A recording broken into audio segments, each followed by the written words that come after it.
เริ่มศูนย์ศูนย์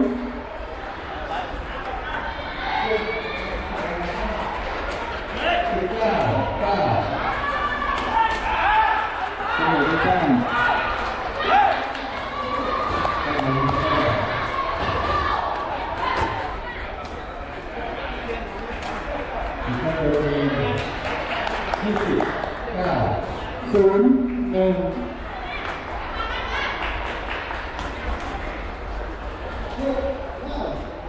โอ้โหเกิดขึ้นแล้วชนะที่10-9แ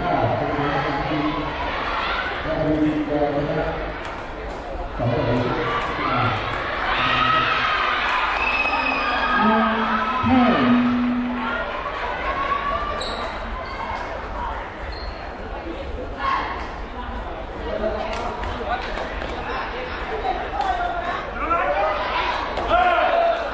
โอ้โหหลุดรถมาเลย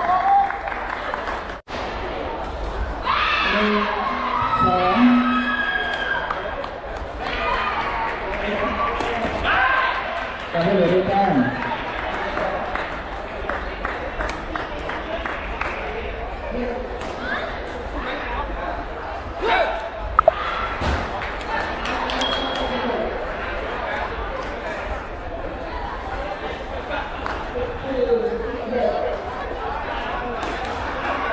1-3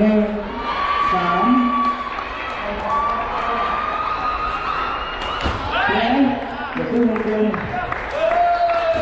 ให้เหลือด้วยแต้มเปิดลูกที่3คือ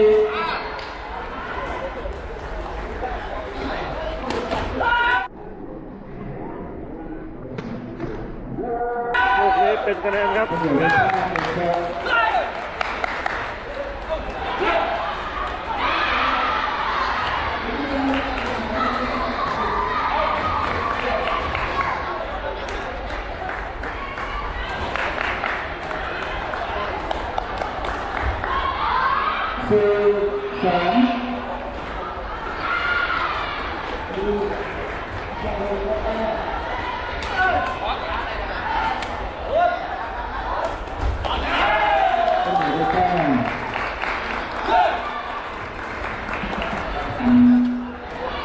สนามที่2ครับสนามที่2ครับเราอยู่ว่าใครครับบอกใครครับเข้าแถวข้างหลังเลยครับเข้าแถวข้างหลังเลยครับนักกีฬา2 ทีม3เท่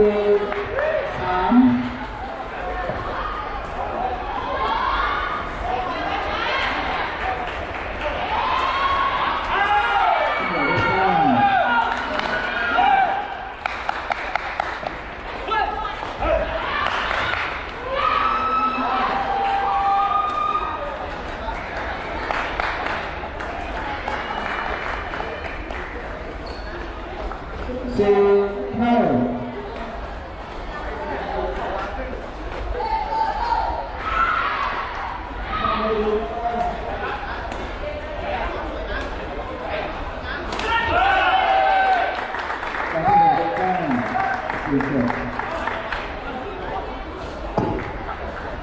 ที่สนามที่2ครับเจอนักกีฬาเอทีรุ่นครับ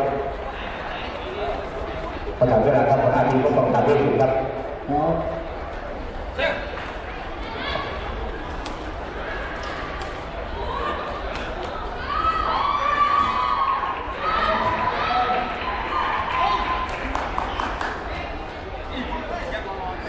ในสนามที่2การแข่งขันประเภททีมชุดระหว่างราชนาวี RBC อันดับหนึ่งกับทีมชุดในทีมของนักกรรมการเพื่อความและอาจารย์อภิจิตรชมพูพิเศษ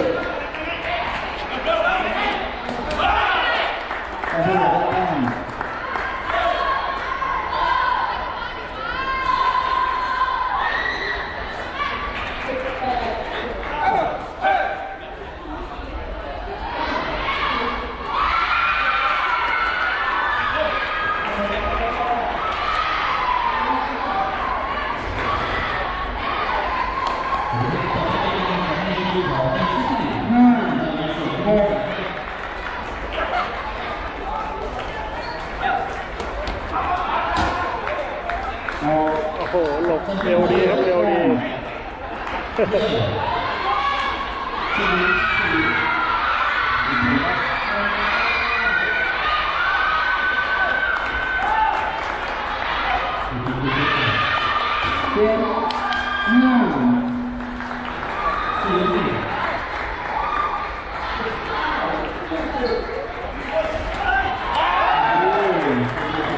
โอ้จบยังไงจบดีเสียนะ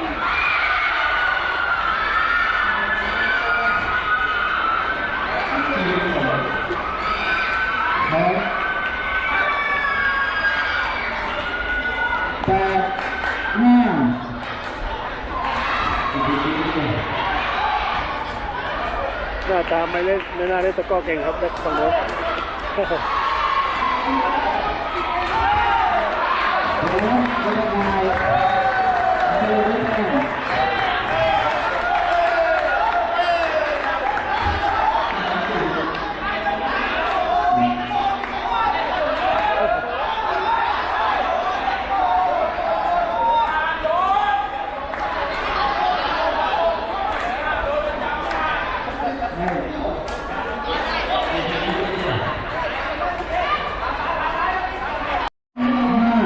9-5 เซตที่ 2หนังคนละม้วนอีกแล้วเซตแรกตำรวจชนะ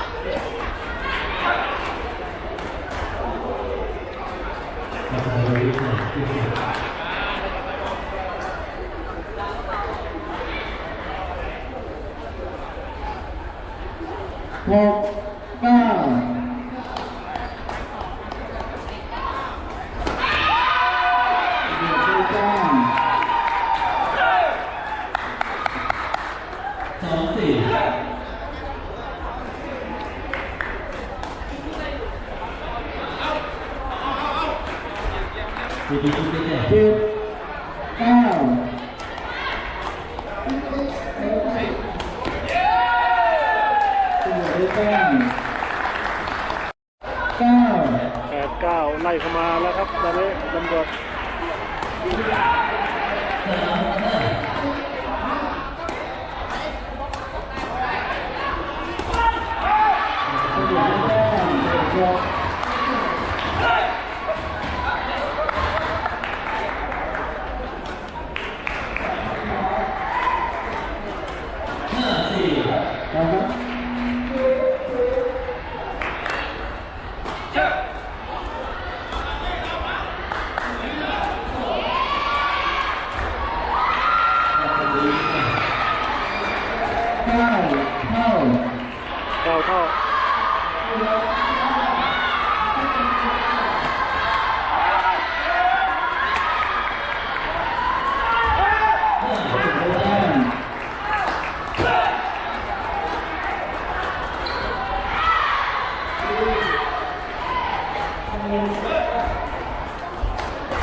เข้า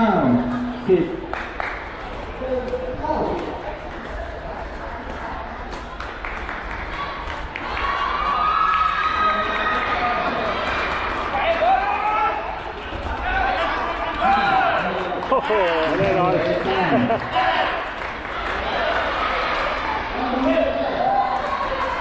โชว์นี้สุดยอดครับปิดเข้า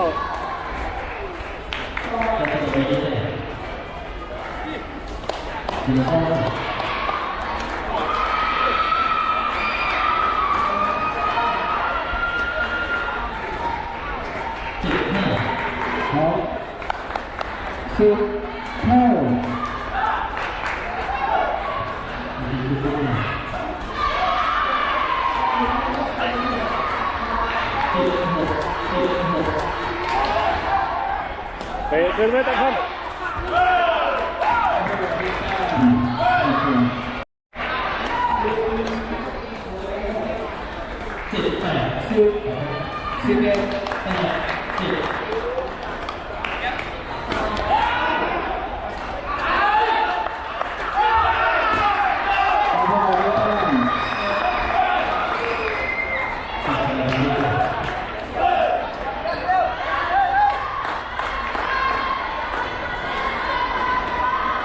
โอ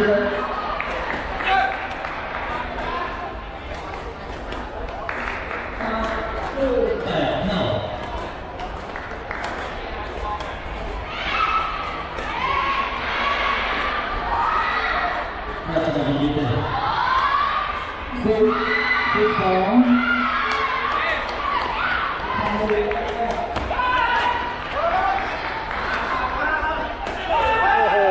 จังหวะสองครับ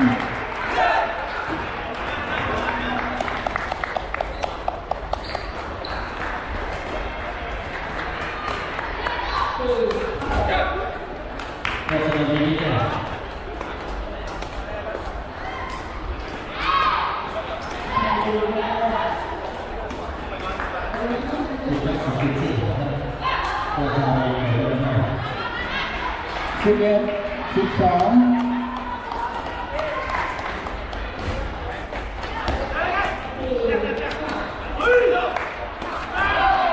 โอ้โหล็อกกับเกิน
เสีย2 ลูกแล้วครับการท่าเรือ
เดี๋ยวเส้นลงงา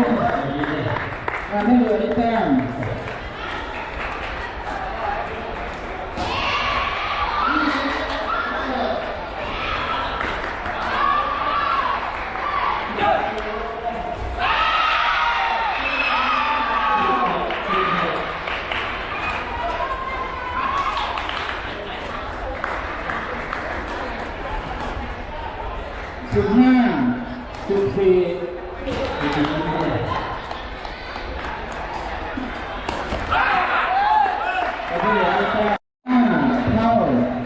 15 เท่าครับเป็นที่215-16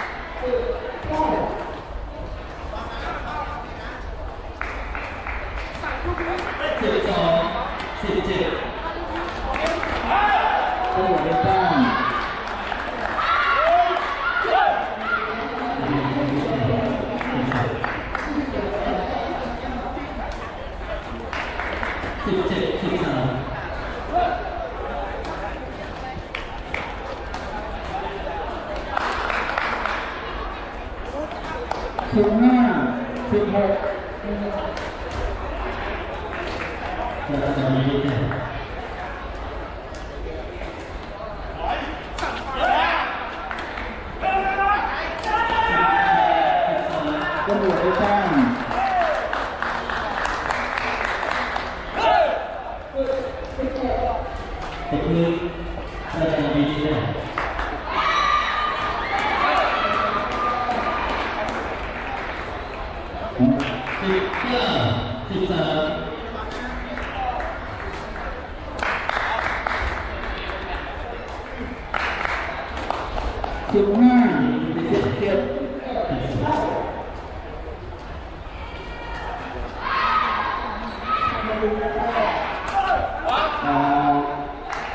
ำรวจได้แต้มเป็นส่ง18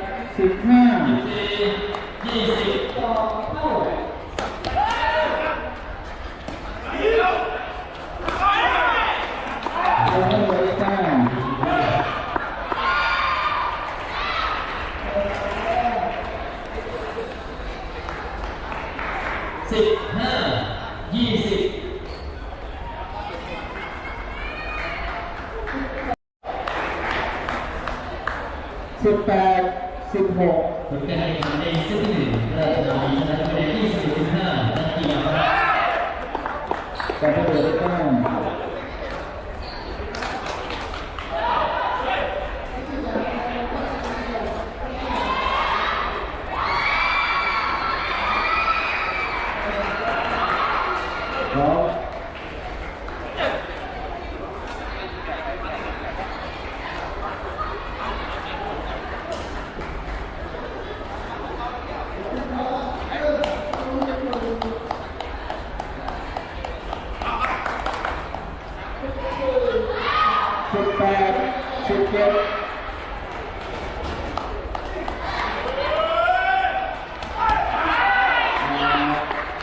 การที่เราได้แต้ม4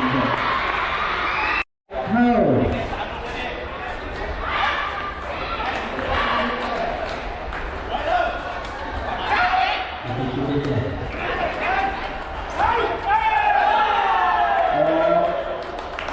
ต้องเดือดได้แต้ม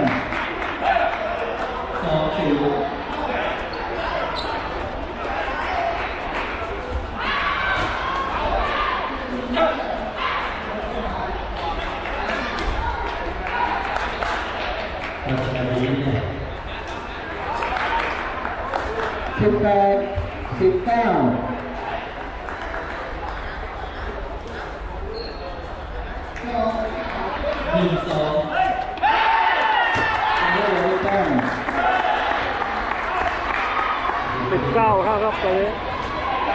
ดูสีครับเซตนี้19 เท่า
อีกแค่เดียวเกม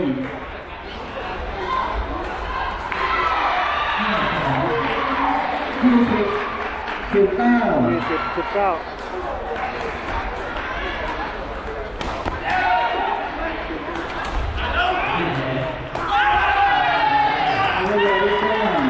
เข้าครับยังไม่เกมครับโอ้เสิร์ฟหนักขนาดนี้ยังไม่เกม20 เข้าครับยิงที่ลูกไม่เกิน25 คะแนน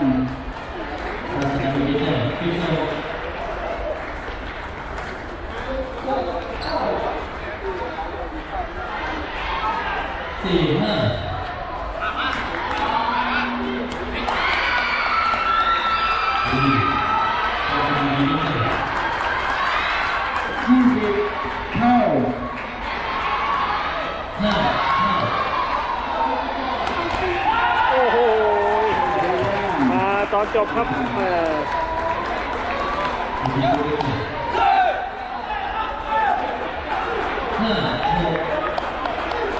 ู่ที่ตัวเสิร์ฟการท่าเรือครับจะทำแบบนี้ได้ไหมมีนวดให้กันด้วย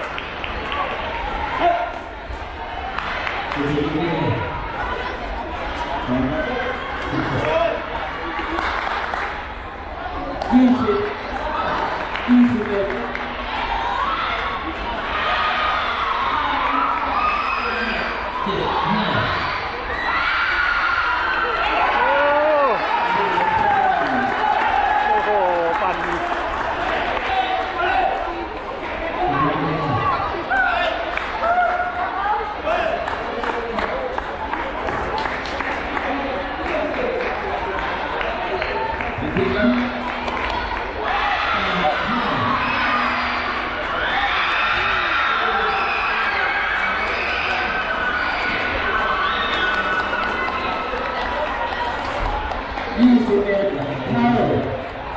เท่า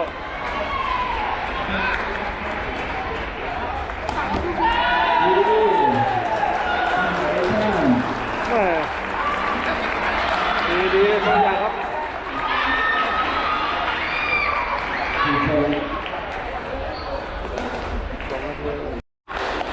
ตำรวจทำได้แล้วการท่าเรือจะทำได้ไหมแบกทั้งสองฝั่งครับเสิร์ฟเพชรคนละครั้งดูครั้งนี้โอ้ดอกเรียบร้อยเกมก็ ผ เป ล ลี่ย การ น แข่งขันในเซตที่2เป็นตำรวจชนะคะแนน23-21ส่วนผลการแข่งขันในทีมกอสำนักงานตำรวจแห่งชาติชนะ2